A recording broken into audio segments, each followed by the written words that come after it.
didn't want to.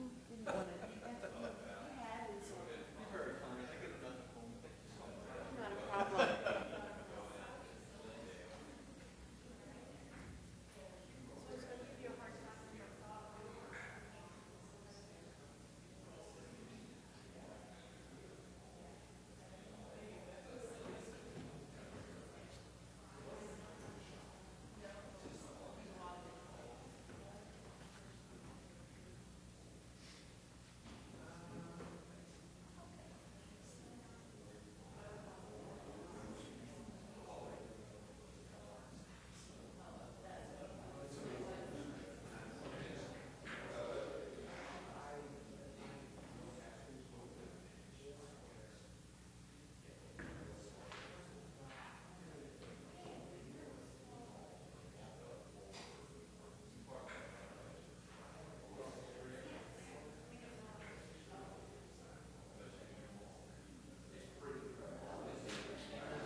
Are we ready?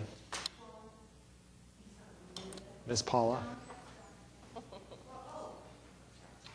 Hey, Paula. Miss Paula? Miss Paula? Are we ready?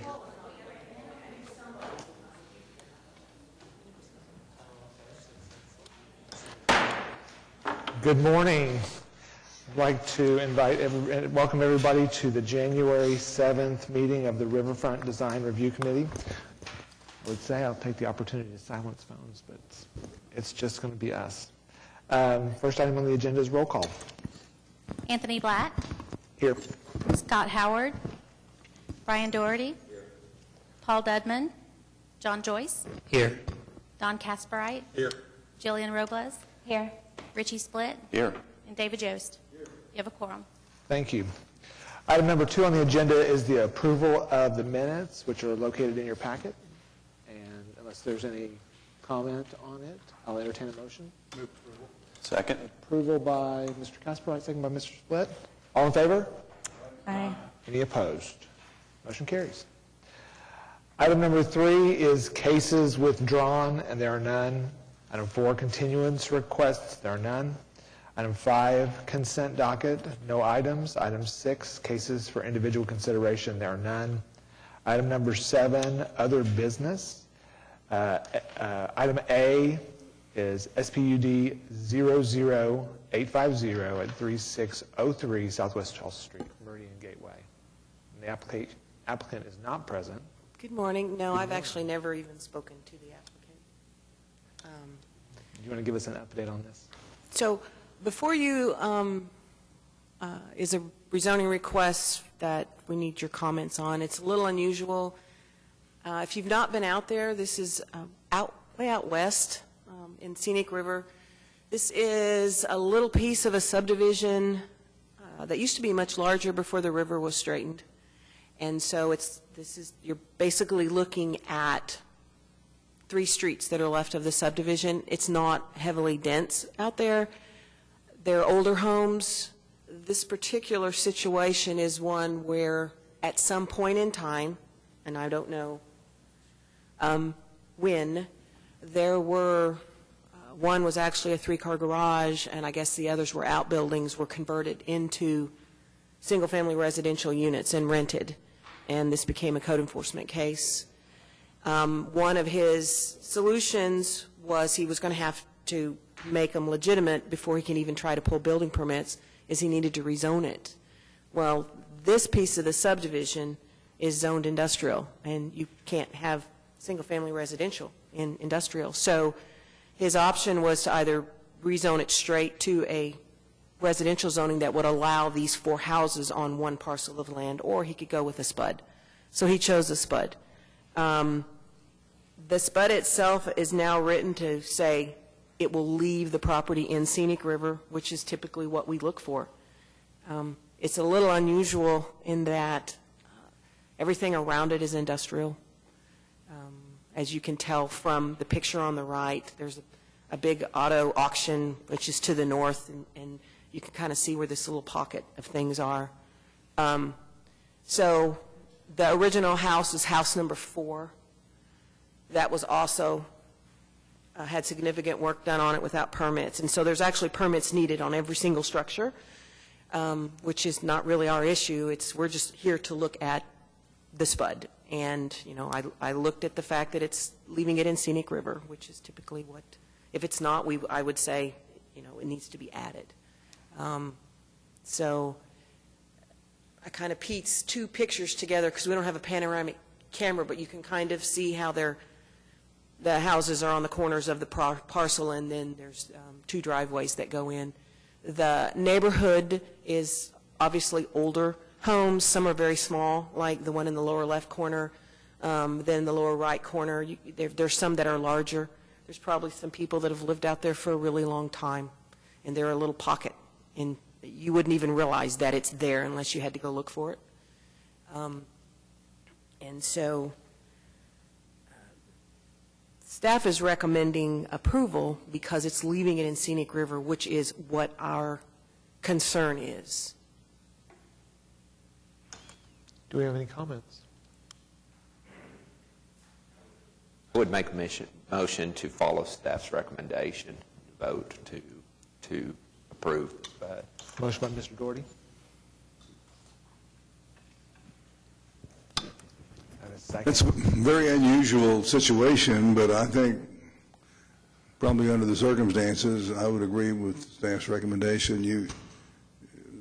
I'm sure there's some things that wouldn't pass muster if it were if those were new homes being built, but I think that's probably the right recommendation. I'm going to, if there's no other comments from the... Yeah, I was going to kind of chime in too and say that, you know, if we were talking about a residential area that someone was wanting to take a little pocket of it and make industrial, then I would not be in favor of that. But this is, I mean, it's kind of our general, one of our general guidelines is to kind of hope that eventually some of the industrial from this area will, you know, leave because we're not letting them expand and stuff. So this sort of is following our overall objective, I think. So I'm definitely in favor. I do have a second by Mr. Howard. All in favor? Aye. Any opposed? Motion carries. Thank you. Thank you. Item B under other business is consideration and possible action on a resolution adopting the downtown development framework as a supplemental guideline. Morning, Lisa. Yes, we brought the DDF, as we called it, earlier last year for the committee to make a recommendation to Planning Commission for its implementation. It did go to, so the body recommended it, it went to Planning Commission, it went to City Council. Both of those entities adopted it for implementation. But now we're bringing it back, since that has happened, asking the committee to specifically adopt it as a supplemental guideline. That means we would actively use it in the review and evaluation of cases before you. To refresh you on what the DDF was, we've given you a hole punched a copy so you could keep it in your binders more easily. This document did a couple of things. It collected a variety of other smaller and disparate planning efforts into one document. It clarified development intent in terms of land use, density, what the street, sidewalk, building interface would look like in different zones of downtown, of which Scenic River reviews the portion north of the river. In the year ahead, we're going to be working to integrate some of these items into the actual ordinance and embed them in the ordinance. But until then, we're asking that the committee adopt this as a supplemental guideline. Do I have any comments on it? Lisa, it's the intention of the planning department to eventually seek ordinances that will be compatible with a lot of this, isn't that correct? Yes, we have, we're already almost finished with doing that for Bricktown, and we're about to launch into doing it for downtown, which will affect areas that are reviewed by the river. But supposing some area within this plan has zoning that's presently in conflict with the ultimate goal of the city for that area, this wouldn't trump existing zoning. Correct. Correct. Anything existing is grandfathered and wouldn't have to change unless they were doing a significant, nothing physical would have to change unless they're doing a significant renovation. And the use wouldn't have to change unless they were proposing a use that isn't allowed. But it seems to me, I've looked at it a couple of times and been in other meetings where it was explained, and it does seem like a very good theoretical plan. I mean, at this point, you can't determine exactly what's going to happen, but I think it's an awfully good guideline.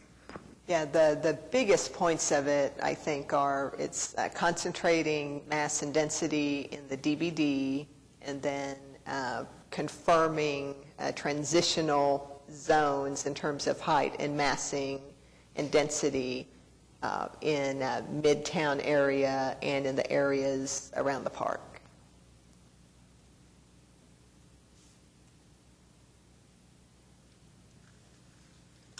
Do we have action on this? Yes, we recommended adopt resolution is the requested action.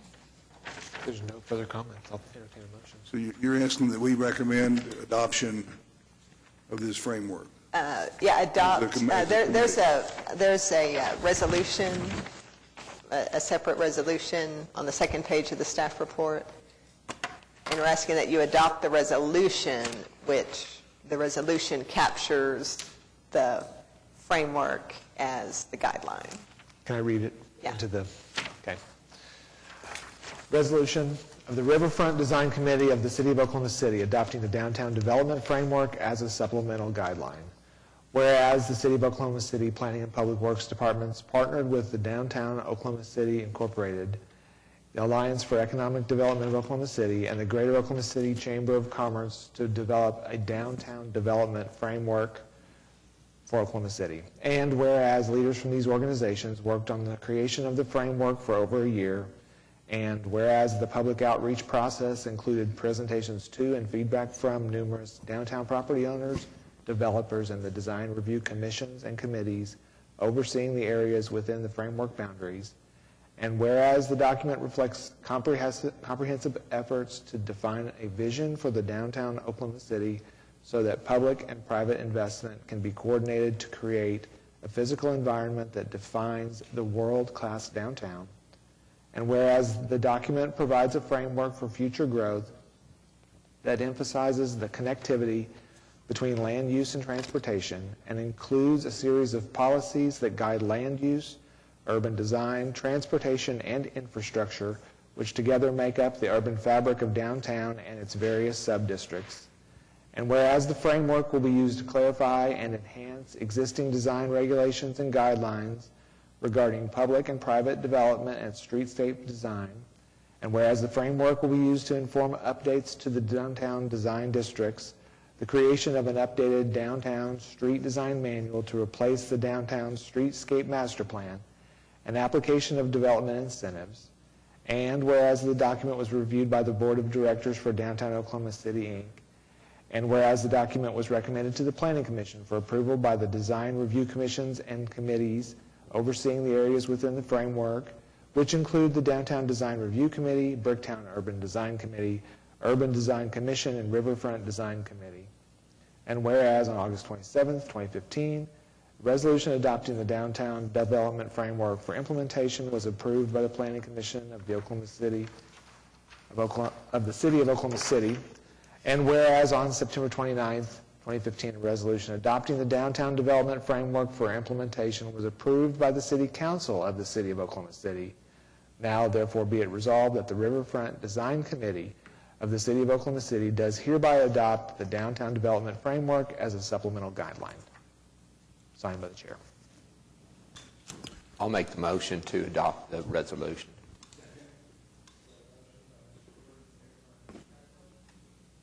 All in favor?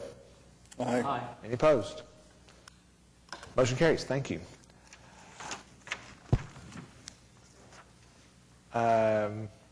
Item 8, communications, administrative approval report. We have none. Item B, comments from planning department staff. No comment. No comments. We have no cases. Currently, we have no cases for February. Okay. Comments from committee members? And I have a comment. Potentially on this guideline and other documents, is it possible we could get PDF so that we could import those into iPads and carry them with us more conveniently? Thank you. Thank you. Okay. So our next meeting date is the 4th, contingent upon getting any applications. And when is the application deadline? We won't have any? It's passed? Okay.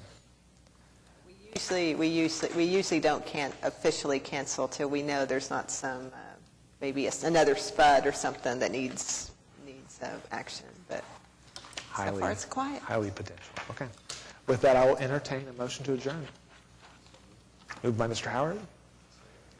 Second by Mr. Split. All in favor? Motion carries. Thank you all.